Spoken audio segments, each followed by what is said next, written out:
East of the sun and west of the moon. Once upon a time, there was a poor husbandman who had many children and little to give them in either way of food or clothing. They were all pretty, but the prettiest of all was the youngest daughter, who was so beautiful that there were no bounds to her beauty.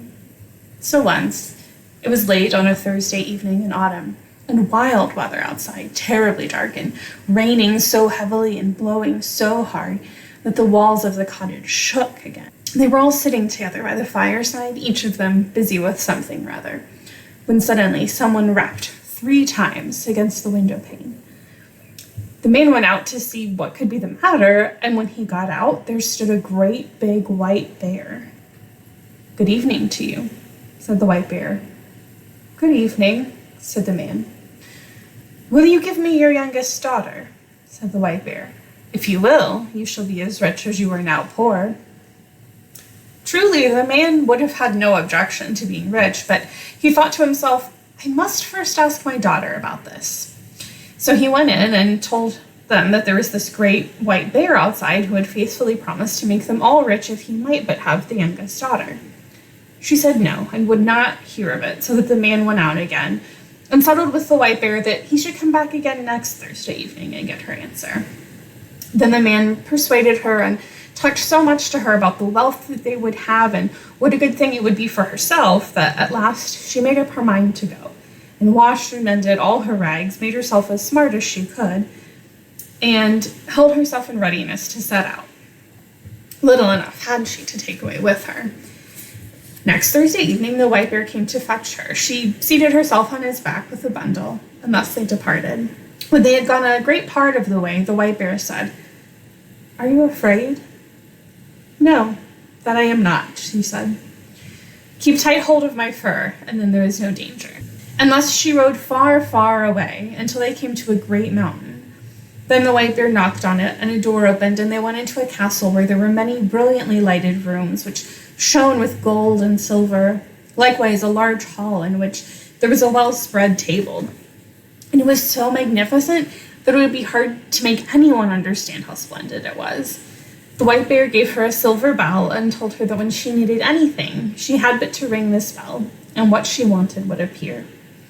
So after she had eaten and night was drawing near, she grew sleepy after her journey and thought that she would like to go to bed. She rang the bell, and scarcely had she touched it before she found herself in a chamber where a bed stood ready made for her, which was as pretty as anyone could wish to sleep in. It had pillows of silk and curtains of silk fringed with gold, and everything that was in the room was of gold or silver. But when she had lain down and put out the light, a man came and lay down beside her, and behold, it was the white bear, who cast off of the form of the beast during the night. She never saw him, however, for he always came after she had put out her light and went away before daylight appeared. So all went well and happily for a time, but then she began to be very sad and sorrowful, for all day long she had to go about alone, and she did so wish to go home to her father and mother and brothers and sisters. Then the white bear asked what it was that she wanted, and she told him that it was so dull there in the mountain, and that she had to go about all alone, and in her parents' house at home there were all her brothers and sisters, and it was because she could not go to them that she was so sorrowful. "There might be a cure for that," said the white bear, "if you would but promise me never to talk with your mother alone, but only when others are there too, for she will take hold of your hand," he said, "and will want to lead you into a room to talk with you alone, but that you must by no means do, or you will bring great misery on both of us." So one Sunday the white bear came and said that they could now set out to see her father and mother. And they journeyed together, she sitting on his back, and they went a long, long way, and it took a long, long time, but at last they came to a large white farmhouse, and her brothers and sisters were running outside it, playing, and it was so pretty that it was a pleasure to look at. "Your parents dwell here now," said the white bear, "but do not forget what I said to you, or you will do much harm to both yourself and me." "No, indeed," she said, "I shall never forget." And as soon as she was home, the white bear turned around and went back again. There was such rejoicing when she went in to her parents that it seemed as if it would never come to an end. Everyone thought that he could never be sufficiently grateful to her for all that she had done for them. Now they had everything that they wanted, and everything was as good as it could be. They all asked her how she was getting on, All was well with her too, she said. She had everything that she could want. What other answers she gave, I cannot say, but I am pretty sure they did not learn much from her. In the afternoon, after they had dined midday, all happened just as the White Bear had said. Her mother wanted to talk with her alone in her own chamber, but she remembered what the White Bear had said and would on no account go. What we have to say can be said any time, she answered. But somehow or other, her mother at last persuaded her, and she was forced to tell the whole story. So she told how every night a man came and lay down beside her when the lights were all put out, and how she never saw him because he always went away before it grew light in the morning, and how she continually went about in sadness, thinking how happy she would be if she could but see him, and how all day she had to go about alone, and it was so dull and solitary. "Oh," cried the mother in horror, "you are very likely sleeping with a troll, but I will teach you a way to see him. You shall have a bit of one of my candles, which you can take away, hidden in your blouse. Look at him with that when he's asleep, but take care to not let any tallow drip upon him." So she took a candle and hid it in her blouse, and when evening drew near, the White Bear came to fetch her away. When they had gone some distance, the White Bear asked her if everything had not happened just as he had foretold, and she could not own it that it had. "If you have done what your mother wanted," he said, "you have brought great misery on both of us." "No," she said, "I have not done anything at all." So when she had reached home and had gone to bed, it was just the same as before. A man came and lay down beside her, and late at night she could hear he was sleeping. So she got up and lit a candle, let her light shine on him, and she saw him. And he was the handsomest prince that eyes had ever beheld, and she loved him so much that it seemed to her that she must die if she didn't kiss him at that very moment.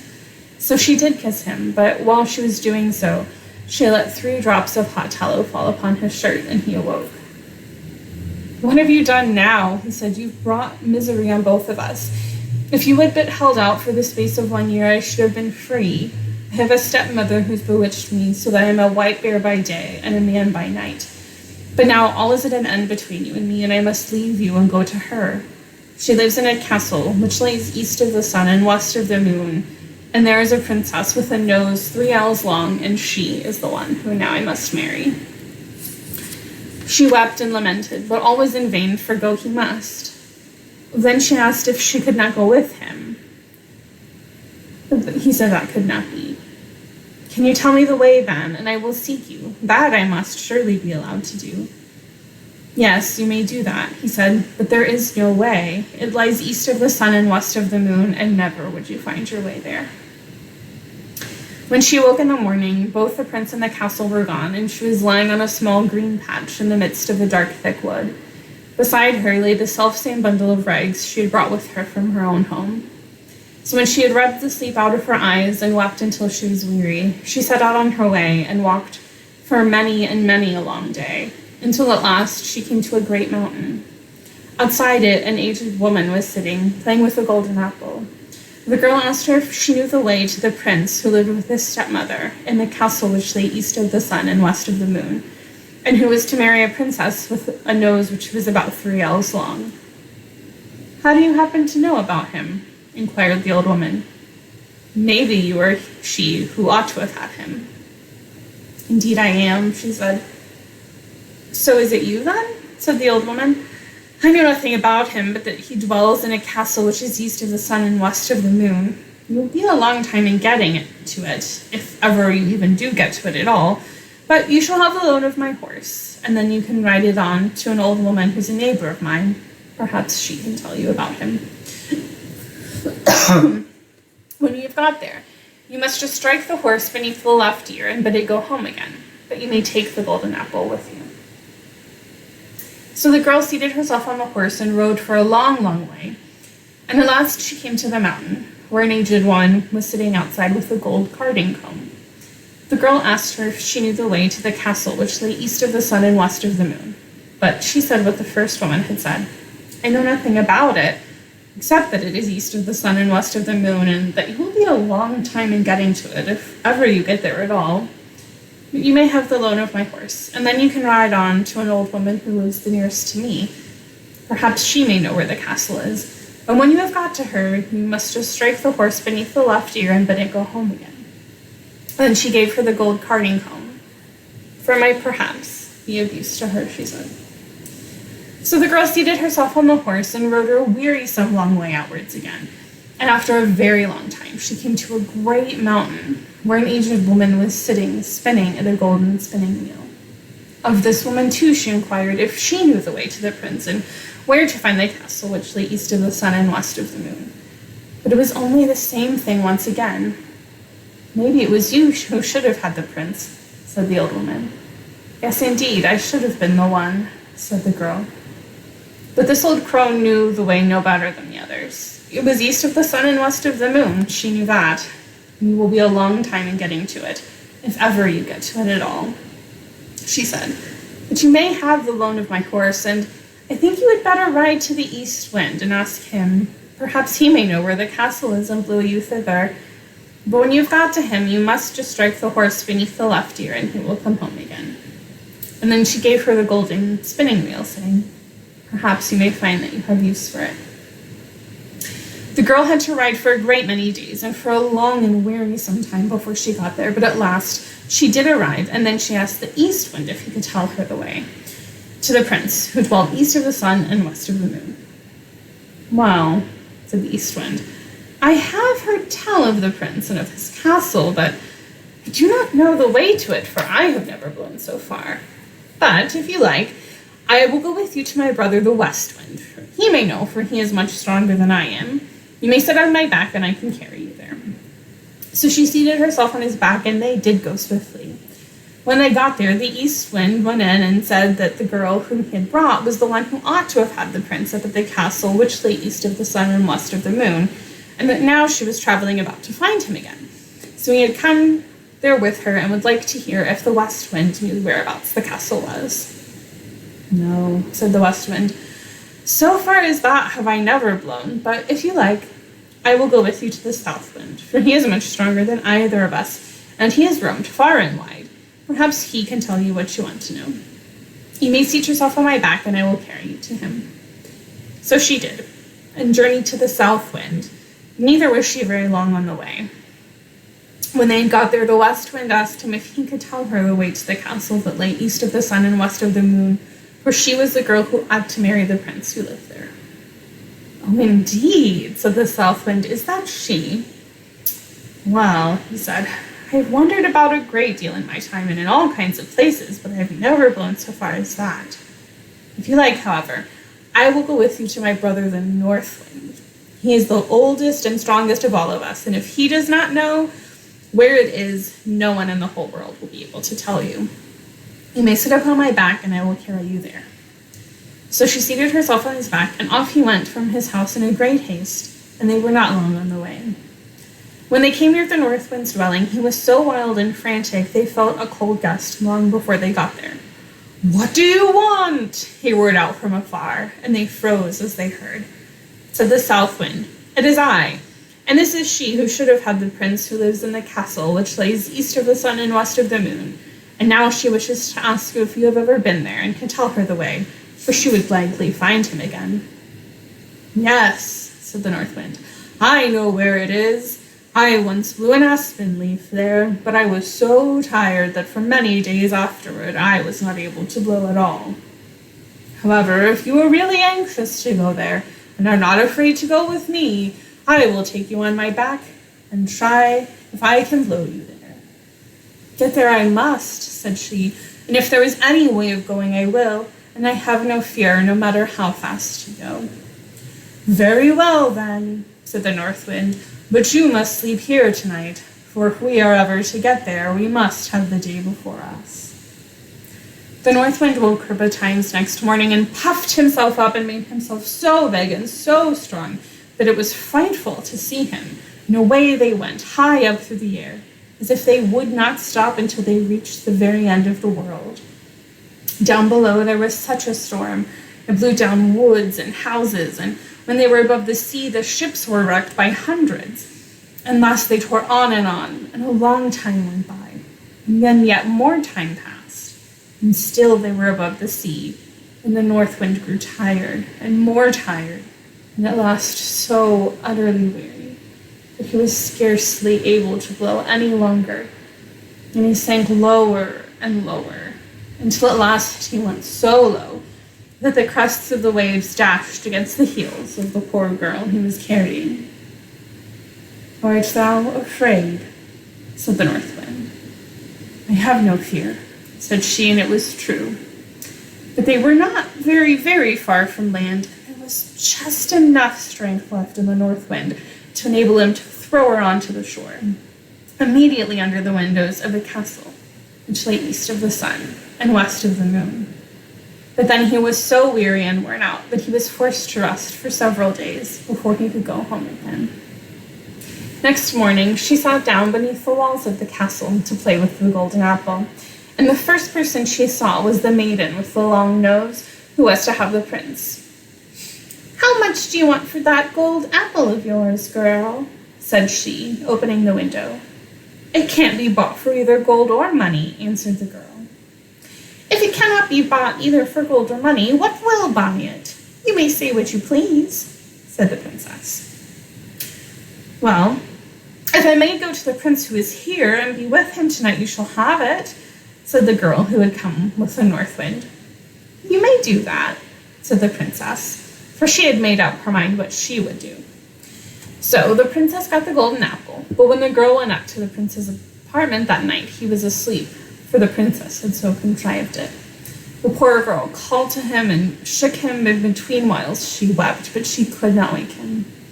In the morning, as soon as day dawned, came the princess with the long nose and drove her out again. In the daytime, she sat down once more beneath the windows of the castle and began to card with her golden carding comb. Then all happened as it had happened before. The princess asked her what she wanted for it, and she replied it was not for sale, either for gold or money, but that if she could leave to go to the prince and be with him during the night, she should have it. But when she went to the prince's room, he was again asleep, and she would call him, shake him, weep as she would, he still slept on, and she could not put any life in him. When daylight came in the morning, the princess with the long nose came too, and once more drove her away. When day had come, the girl seated herself under the castle windows to spin with her golden spinning wheel, and the princess with the long nose wanted to have that also. So she opened the window and asked what she would take for it. The girl said what she had said on each of the former occasions. It was not for sale either for gold nor money, but if she could get leave to go to the prince and be with him during the night, then she should have it. "Yes," said the princess, "I will gladly consent to that." But in that place, there were some Christian folk who had been carried off, and they'd been sitting in the chamber which was next to that of the prince, and had heard how a woman had been in there who'd wept and called on him 2 nights running, and they told the prince. So that evening, when the princess came once more with her sleeping drink, he pretended to drink, but threw it away behind him, for he suspected that it was a sleeping drink. So when the girl went into the prince's room this time, he was awake, and she had to tell him how she had come there. "You've come just in time," said the prince, "for I should have been married tomorrow, but I will not have the long-nosed princess, and you alone can save me. I will say that I want to see what my bride can do, and bid her wash the shirt which has the 3 drops of tallow on it. This she will consent to do, for she does not know that it is you who let them fall on it. But no one can wash them out but one born of Christian folk, and cannot be done by one of a pack of trolls.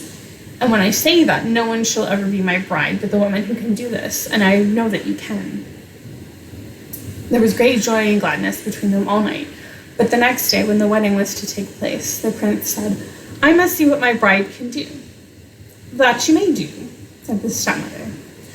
"I have a fine shirt, which I want to wear as my wedding shirt, but 3 drops of tallow have got upon it, which I want to have washed off, and I vowed to marry no one but the woman who's able to do it. If she cannot do it, she's not worth having." Well, that was a very small matter, they thought, and agreed to do it. The princess with the long nose began to wash as well as she could, but the more she washed, the larger the spots grew.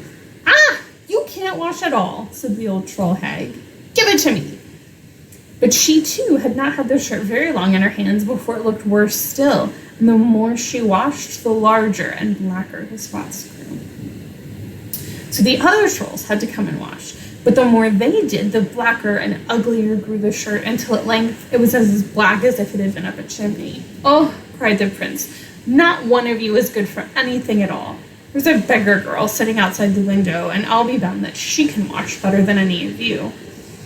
"Come in, you girl," he cried. So she came in. "Can you wash this shirt clean?" he cried.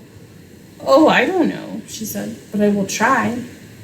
And no sooner had she taken the shirt and dipped it in the water than it was clean as the Durban snow, and even whiter than that. "I will marry you," said the prince. Then the old troll hag flew into such a rage that she burst, and the princess with the long nose and all the little trolls must have burst too, for they've never been heard from since. The prince and his bride set free all the Christian folk who were imprisoned there, and took away with them all the gold and silver they could carry, and moved far away from the castle, which lay east of the sun and west of the moon.